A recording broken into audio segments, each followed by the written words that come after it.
Rachel was here, we worked on 3 basic things for deception when it comes to setting, right? And do you remember what they were? 3 basic elements? Neutral hands. Yeah, that's a technical element that's always going to be deceptive, but actually we worked on 3 moves to be deceptive. Leaning back. Leaning back, right? So you can enter the ball, leaning back, showing that everything's going to happen back, and then deliver everything from there. So that's the first move that we're going to do off the pass, okay? Just enter the ball, time it, lean back, and then set forward and back, okay? So in this first move, good. My setter is working on showing a slightly laid back position with her torso and then delivering both front and back sets. Good, rotate. So it's important to note here that we're not arching at the back, but we're laying our torso back from the hips slightly to give a different look. And then delivering a set, delivering different sets. So she should be entering good each time, looking the same way, giving the same look to the blockers, and then changing what she's delivering.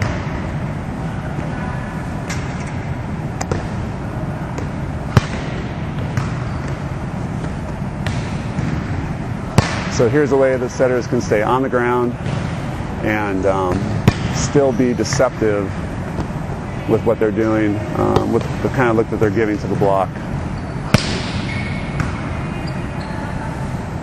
It's the kind of move that you're going to need, an in-system pass for, obviously, because the setter is intentionally trying to hold a neutral body position with her torso laying slightly back, and then delivering the set from that position.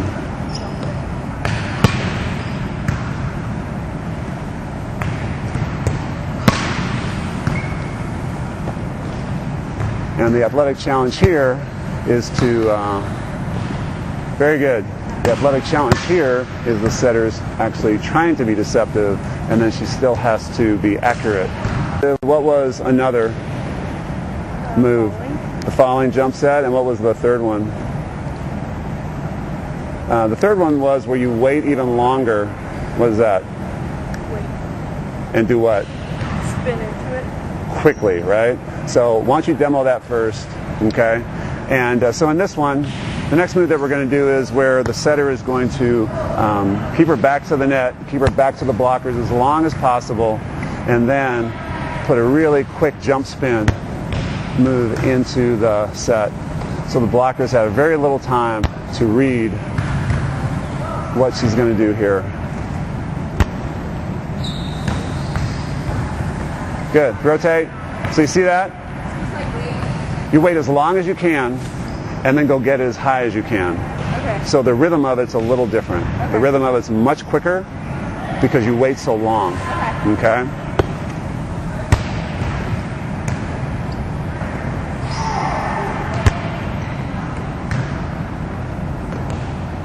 Wait a little bit longer, be quicker.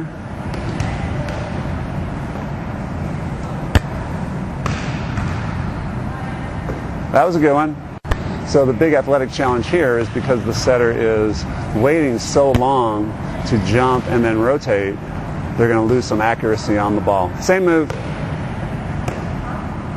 So it's a great athletic challenge. At the same time, it's a highly technical challenge because she's got to maintain good technique through her hands and delivery to deliver balls that are accurate. Good.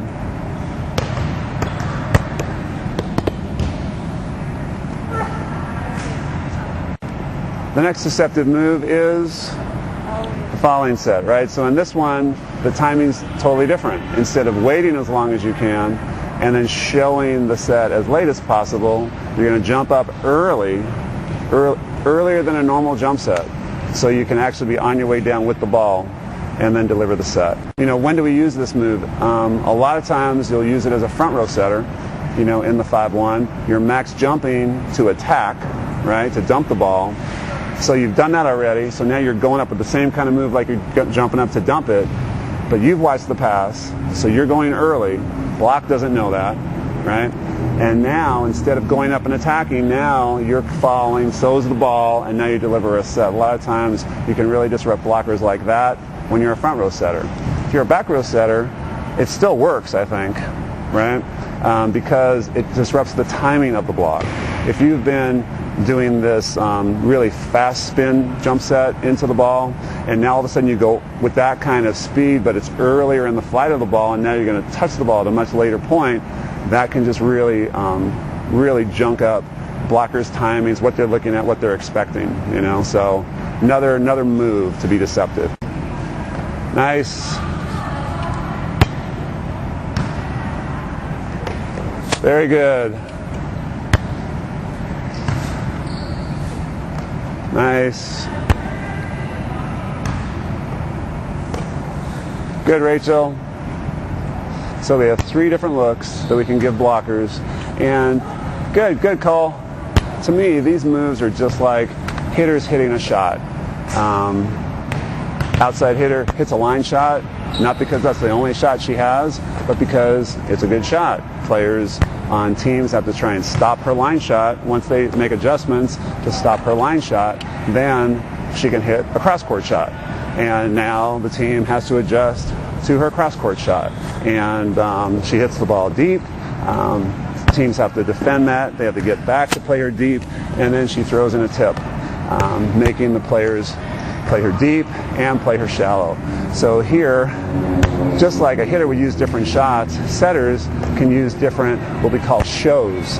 They show the block a different look every time to help disrupt the rhythm of the block, to help disrupt the eye pattern sequencing of the block, because the setter is taking this ball in different places and in different rhythms. This is a very different rhythm than the move right before it did. And we're only setting antenna sets here, but every set can be set with this move. We're doing the antenna sets because they're the tougher sets to set with this move. Nice.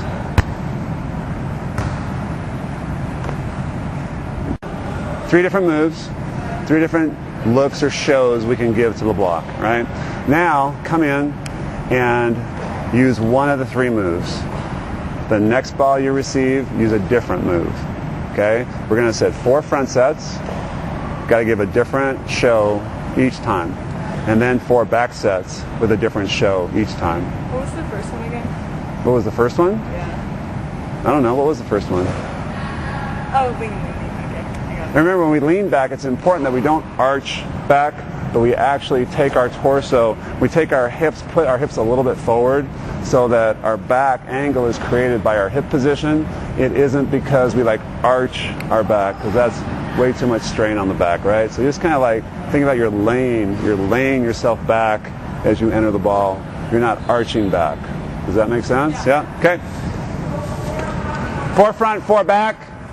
Different shows on each one.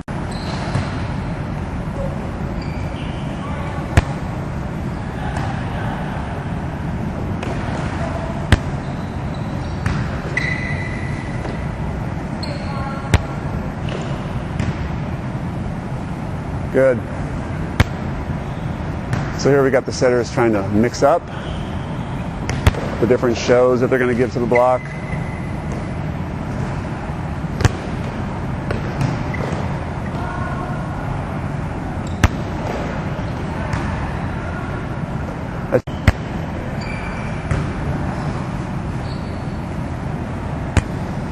So these 3 moves for us are the foundational moves for our setters to learn how to become deceptive setters. It's the end of a very long progression for us of setter development because they have to have really mastered technique to keep the ball under control.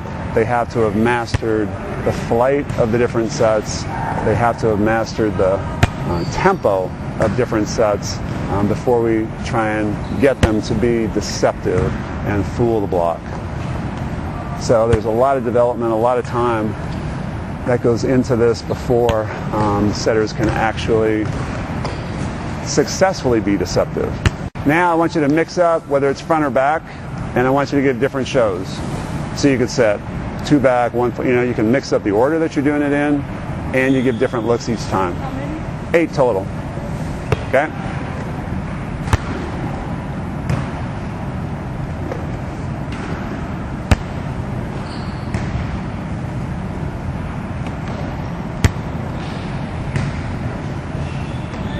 Nice.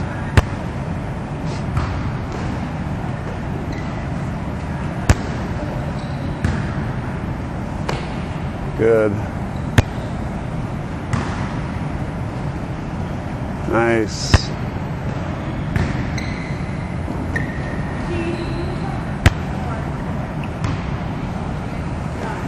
Nice. Very good. Nice.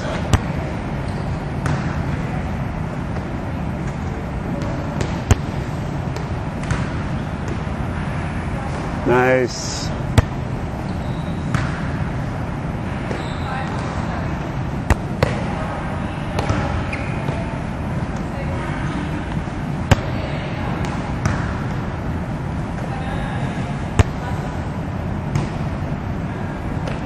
There.